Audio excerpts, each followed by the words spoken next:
My husband says he paid for the honeymoon, so I should give my ticket to his mum. I told her no.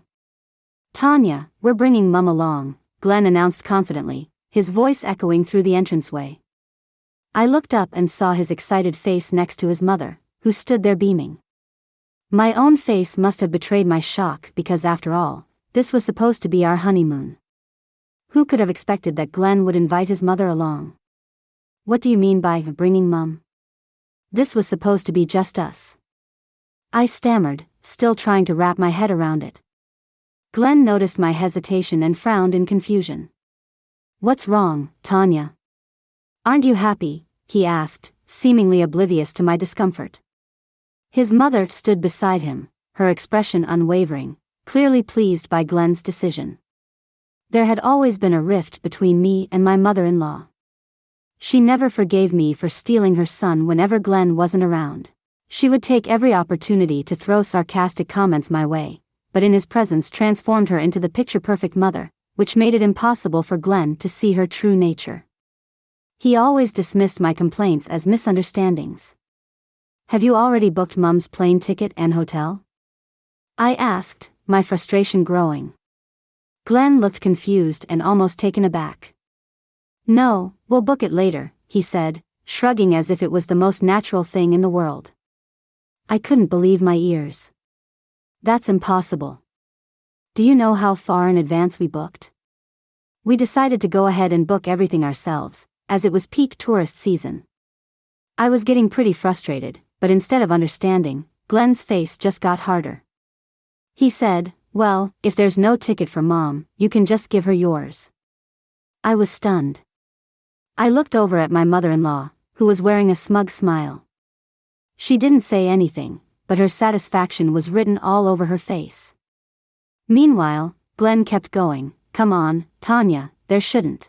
It's not going to be a problem. I paid for everything, so I think I have the right to decide. I felt a chill run through me. This wasn't just any trip, Glenn. It was our honeymoon. I protested, my voice trembling. He had never been so blunt about prioritizing his mother over me before. The realization was like a punch to the gut. I felt my heart sink as I stood there, my mind spinning. How could he think it was okay to take his mother on our honeymoon? I began to speak in a quieter voice. My father paid for this trip as a wedding gift to us, not you, Glenn. His eyes widened in shock. What? Why didn't you tell me this before? He demanded. His face flushed red. I didn't want to hurt your pride. I replied calmly, though my heart was pounding. If you still want to take your mother, you'll need to refund my father's money and make your own arrangements. Glenn stared. My mother-in-law's smug expression faltered. I took a deep breath to steady myself. I'm not going, I said firmly. Glenn, if you want to go on a trip with your mother, do it on your own terms, not with the money my father gave us. I ignored their protests and turned to walk away. My heart was heavy, but my resolve was firm. This was not how I envisioned starting my marriage, and I realized then that I deserved better than to always come second. As I walked down the hallway with my suitcase, my heart was pounding with a mixture of sadness and determination. This was supposed to be a special time for Glenn and me, a new chapter in our lives. But instead, I felt like I didn't belong in my own marriage. My footsteps echoed each one, feeling heavier than the last. I knew I needed to stand my ground. When I reached the living room, I paused to take a deep breath. The reality of what just happened started to settle in. I had always known that. Glenn was close to his mother, but I never thought he'd prioritize her over me, especially not now, on our honeymoon. I was really hurt, but I also knew I couldn't let him treat me like this. I heard Tanya's footsteps behind me. Glenn, he called. His voice was urgent. I turned slowly to face him, my expression unreadable. He rushed over, his mother trailing a few steps behind her. Her face was twisted in a mix of annoyance and disbelief. Glenn asked, "Are you really going to walk away from this?" His eyes searched my face for any sign of hesitation. I took a deep breath, feeling my resolve harden. Glenn, this was supposed to be our time, just the two of us. How could you even think of bringing your mother along without asking me? His mother huffed and crossed her arms. I just wanted to be there for my son, she interjected, her tone dripping with condescension. I looked at her, then back at Glenn. The thing is, this is our honeymoon, not a family vacation. It's supposed to be a celebration of our love and a chance for us to start our life together. Glenn shook his head, clearly frustrated. I thought you'd understand, Mom has done so much for me. I just wanted her to feel included. His words stung, and I felt my eyes begin to well up with tears. I do understand that. You love your mother, Glenn, but there has to be a balance. You can't keep putting her above everything else, above us. I replied, my voice barely a whisper. I glanced at my mother-in-law. Her eyes were narrowing as she watched me. She'd always been good at hiding her disdain for me in front of Glenn, but in that moment, I could see the satisfaction she took in the turmoil between us. It made my heart ache even more, knowing she'd never truly accept me. Glenn sighed. He ran a hand through his hair. Let's not do anything drastic. Okay, just let's figure this out. His tone was almost pleading, but I could hear the frustration beneath it. Figure what out? Glenn, you want me to step aside for your mother, even on our honeymoon? That's not something I can accept. Maybe we need to rethink things. My words seemed to shock him, and for a moment I could see the panic in his eyes as he looked at me, then back at his mother. She pursed her lips, clearly unhappy with how things were going. Tanya, you're being unreasonable, Glenn finally said, his voice rising in frustration. This is family we're talking about. I love you, but I can't keep living like this. I'm always second best, always pushed aside. His mother took a step forward, her eyes narrowing. If you're going to make my son choose between us, you might not like the answer. She said, her voice cold. I looked at her, then back at Glenn, who stood there torn and unsure. It was clear that he wasn't ready to make the choice I needed him to make. I took a step back, my heart breaking, but my resolve firm. I won. I didn't make him choose, but I chose for myself. I said softly, turning and picking up my suitcase. I was heading for the door when Glenn called again, but I kept going. I needed to do this for myself. I needed to stand up for what I deserved. As I walked out the door, I felt a mix of emotions. I felt grief for what I thought my marriage could be. I felt anger at how it had turned out. But I also felt a sense of empowerment. I knew that I deserved to be with someone who valued me. I needed to find someone who valued me and put our relationship first. If Glenn wasn't willing to do that, I had to be strong enough to walk away. Stepping out into the cool air, I felt the weight of the decision settling on my shoulders. I had no idea what the future held, but I knew one thing for certain: I wouldn't settle for being second best, not now, not ever. The taxi ride to my parents' house was quiet, giving me time to think. The driver didn't ask any questions, but I could see curiosity in his eyes as he loaded my suitcase into the boot. I stared out the window, watching the city pass by in a blur of lights and movement. My thoughts were all over the place, and so were my emotions. I couldn't believe that it had come to this, leaving my husband behind on what was supposed to be the happiest trip of our lives. But deep down, I knew I had made the right choice. I deserved to be with someone who saw me, who valued me. I arrived at my parents' house and hesitated for a moment before ringing the doorbell. It was late and I hated the idea of waking them, but I needed to be somewhere safe to collect my thoughts and figure out my next steps. My father opened the door and his expression shifted from surprise to concern when he saw me standing there with my suitcase. Tanya, what's going on? He asked, stepping aside to let me in.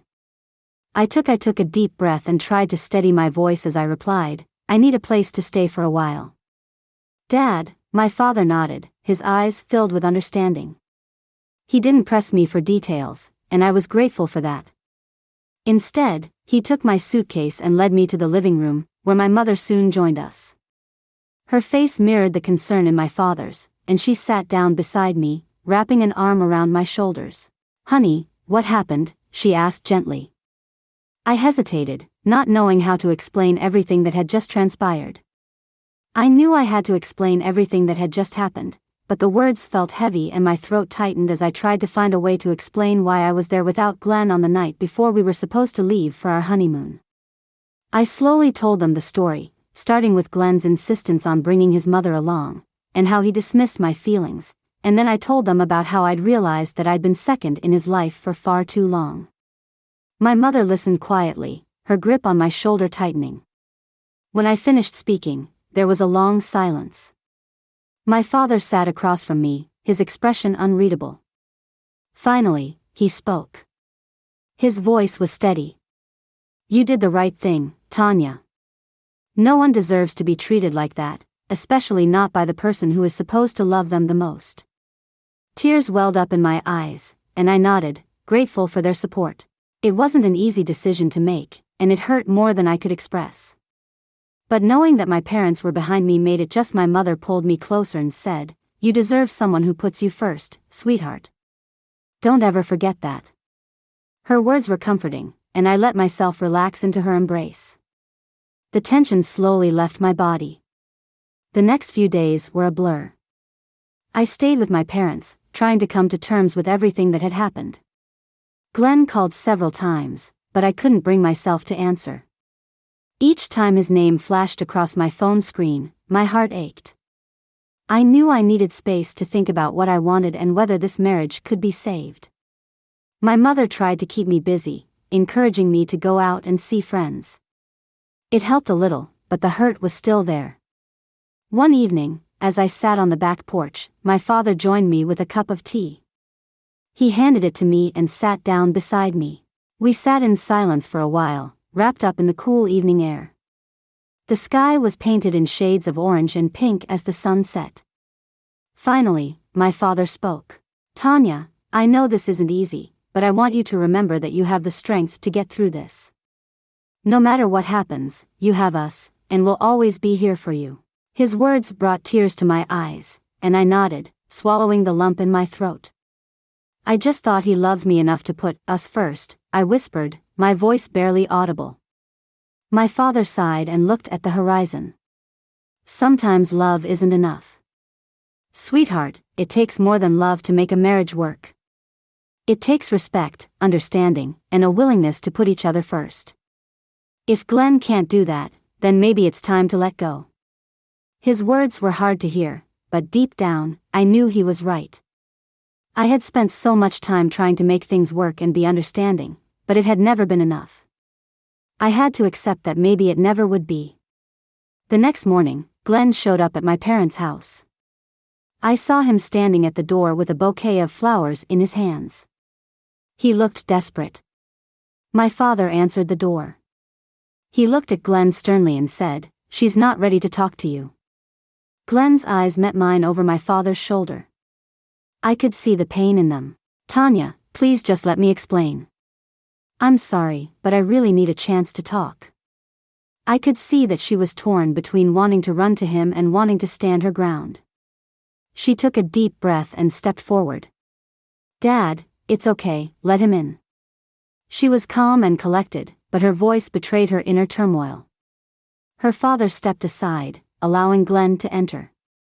He looked at her, his eyes filled with regret. "Anya, I'm really sorry. I never meant to hurt you. I just thought I was doing the right thing by including your mom. I see now how wrong I was," he said, his voice trembling. I crossed my arms, trying to keep my emotions in check. "Glenn, this isn't just about the honeymoon. It's about everything I've always felt. I come second to your mom, and I can't live like that anymore," I said, my voice breaking. He stepped closer, his eyes pleading. "I promise I'll change. I'll put you first, Tanya. Just give me another chance," he pleaded. I looked at him, the man I had once believed was my everything, and I felt a pang of sadness. "Glenn, I need time. I can't just pretend that everything is okay," I replied, my voice barely a whisper. He nodded, tears welling up in his eyes. "I understand. I'll wait for as long as it takes, he said, his voice filled with emotion. I watched as he turned and left, the door closing behind him with a soft click. I closed the door behind him with a soft click and took a shaky breath. My heart was heavy. I had no idea what the future held, but I knew I needed to take care of myself first. Whether or not Glenn and I could find our way back to each other was uncertain, but for now I needed to focus on healing and finding my own strength again. As the days turned into weeks, I slowly began to rebuild my life. I spent time with friends, threw myself into work, and took long walks to clear my head. The pain was still there, but it began to fade little by little. I wasn't sure if Glenn and I would ever be able to fix what was broken, but I knew that I had made the right choice by standing up for myself. For the first time in a long time, I felt a sense of peace and hope for whatever the future might bring. One afternoon, as I sat in a cafe sipping a cup of coffee, my phone buzzed with a message from Glenn. It was simple. Just a few words: thinking of you, hope you're okay. I stared at the screen, heart clenching. I didn't know what to say, if there was anything left to say, but I knew that whatever happened next, I would be okay. I had found my strength and I wasn't going to let anyone take that away from me again. Whether or not Glenn would be a part of my future was still uncertain, but I was finally ready to face whatever came next on my own terms.